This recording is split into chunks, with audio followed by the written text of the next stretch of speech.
Hello everyone. आज हम आपके पढ़ाई करने के तरीके को पूरी तरह से बदलने वाले हैं। हम बात कर रहे हैं नोट टेकिंग की और कैसे आप इसे ट्रांसफॉर्म करके अपनी एकेडमिक सफलता को मैक्सिमाइज कर सकते हैं। अक्सर हम घंटों मेहनत करते हैं लेकिन एग्जाम में सब ब्लैंक हो जाता है। ऐसा क्यों होता है? इसका पूरा रहस्य आपके नोट्स लेने के तरीके में छिपा है। चलिए इसे डिकोड करते हैं। जरा सोचिए, जब आप क्लास में बैठे होते हैं तो क्या आप भी प्रोफेसर के बोले हर एक शब्द को अपनी कॉपी में उतारने की रेस में लग जाते हैं?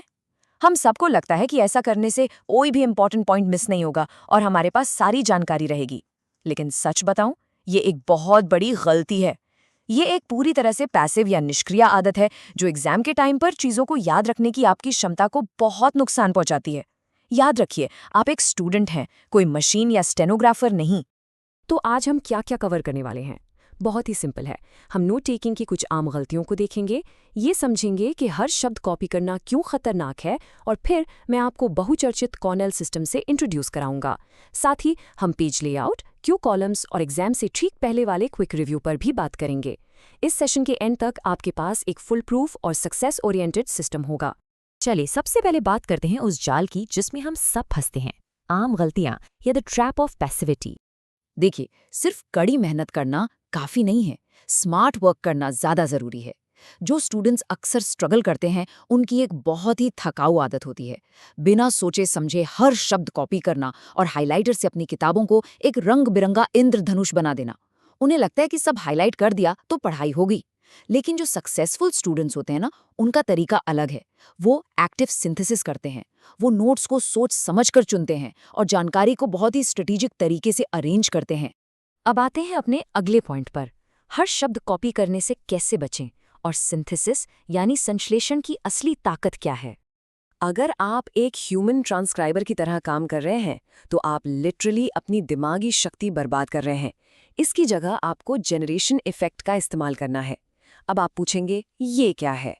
ये एक साइकोलॉजिकल प्रिंसिपल है जो कहता है कि जब आप किसी जानकारी को सिर्फ पढ़ने के बजाय उसे अपने शब्दों में खुद क्रिएट करते हैं तो वो आपको बहुत बेहतर तरीके से याद रहती है। जब आप लेक्चर सुनकर उसे प्रोसेस करते हैं और अपने शब्दों में लिखते हैं तो आपका दिमाग मेमोरी के बहुत ही मजबूत रास्ते बनाने के लिए मजबूर हो जाता है। रिसर्च से लिए गए इस कोड को ही देख लीजिए। इसमें साफ लिखा है कि जिन लोगों ने हाथ से नोट्स लिखे उन्होंने कॉन्सेप्ट्स की बहुत ही गहरी समझ दिखाई, जिससे उनकी लॉन्ग टर्म लर्निंग बेहतर हुई। इसका सीधा सा मतलब यह है कि लैपटॉप पर तेज तेज टाइप करने के बजाय जब आप थोड़ा समय निकालकर कॉन्सेप्ट्स को हाथ से लिखते हैं और उन्हें अपने शब्दों में पिरोते हैं तो आपकी बौद्धिक समझ कहीं ज्यादा गहरी होती है। हाथ से लिखना सच में एक नेचुरल फिल्टर का काम करता है। तो आखिर इन सब प्रॉब्लम्स का सल्यूशन क्या है? इसका जवाब है कॉर्नेल नोट टेकिंग सिस्टम, एक ऐसा स्ट्रक्चर तरीका जो सब कुछ बदल देगा। 1950 के दशक में कॉर्नेल यूनिवर्सिटी के डॉक्टर वॉल्टर पॉक ने ये कमाल का तरीका बनाया था और ये 4 बहुत ही सिंपल स्टेप्स में काम करता है। सबसे पहले अपने पेज को 3 हिस्सों में बांट लीजिए। क्लास के दौरान आप दाईं ओर के बड़े नोट सेक्शन में मेन आइडियाज लिखते हैं। फिर क्लास के बाद बाईं ओर के छोटे क्यू कॉलम में उससे जुड़े कीवर्ड्स या सवाल लिखते हैं। और लास्ट में पेज के बिल्कुल नीचे समरी सेक्शन में आप पूरे पेज का एक छोटा सा रीकैप लिखते हैं। ये सिस्टम आपको रियल टाइम में इंफॉर्मेशन प्रोसेस करने के लिए पूरी तरह से मजबूर कर देता है। अब बात करते हैं कि पेज का लेआउट और उसका विजुअल ऑर्गेनाइजेशन कैसा होना चाहिए, क्योंकि ये बहुत इंपॉर्टेंट है। हम अक्सर इस बात को इग्नोर कर देते हैं, लेकिन आपका पेज दिखने में कैसा है इसका सीधा असर आपकी याददाश्त पर पड़ता है। अपने मेन नोट्स हमेशा दाईं तरफ रखें। बार बार आने वाले शब्दों के लिए एब्रिविएशंस या शॉर्ट फॉर्म्स का इस्तेमाल करें, जैसे इन्फॉर्मेशन के लिए इन्फो या बिकस के लिए बीसी। सबसे जरूरी बात, पैराग्राफ्स के बीच में खाली जगह छोड़ना कभी मत भूलें। लगातार पैराग्राफ्स लिखते मत जाइए। जहां जरूरत हो विजुअल डायग्राम्स और कॉन्सेप्ट वेब्स बनाएं और प्लीज अपने हाइलाइटर्स को सिर्फ 2 या 3 रंगों तक ही सीमित रखें। ये स्पेसिंग और डायग्राम्स आपके पेज को शब्दों की एक डरावनी और भारी दीवार बनने से रोकते हैं। और ये जो आपकी पेज के बाईं और 2 इंच का मार्जिन है ना, जिसे हम द क्यू कॉलम कहते हैं, ये कोई फालतू की खाली जगह नहीं है। क्लास के बाद इसी का इस्तेमाल करके आप कीवर्ड्स निकालते हैं और एक्टिव रिकॉल के लिए सवाल बनाते हैं।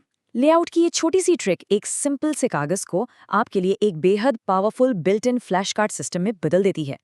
जब आपको पढ़ना हो तो बस अपने मेन नोट्स को ढकिए और इन सवालों का जवाब देने की कोशिश कीजिए।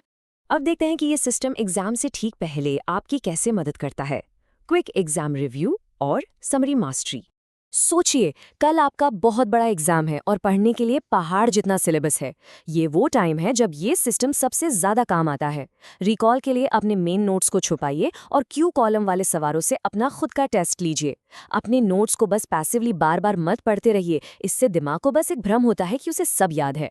और जब सिंथेसिस की बात आए तो पेज के नीचे लिखे अपने समरी सेक्शन को पढ़ें, ना कि घबराहट में पूरी टेक्स्ट बुक को दोबारा हाईलाइट करने बैठ जाएं।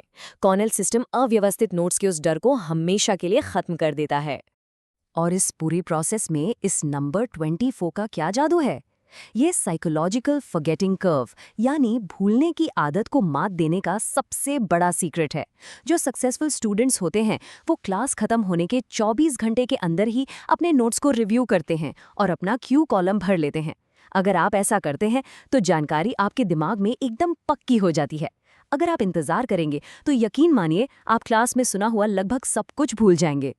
तो मेरा आपसे अंत में बस एक सवाल है, क्या आप अपने अगले ही लेक्चर में एक पैसिव ट्रांसक्राइबर से एक एक्टिव लर्नर बनने के लिए तैयार हैं?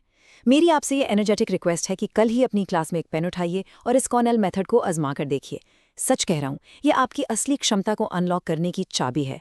क्योंकि जब आप नोट्स को अपने तरीके से लिखते हैं तो आप सिर्फ जानकारी इकट्ठी नहीं कर रहे होते, आप नॉलेज बिल्ड कर रहे होते हैं।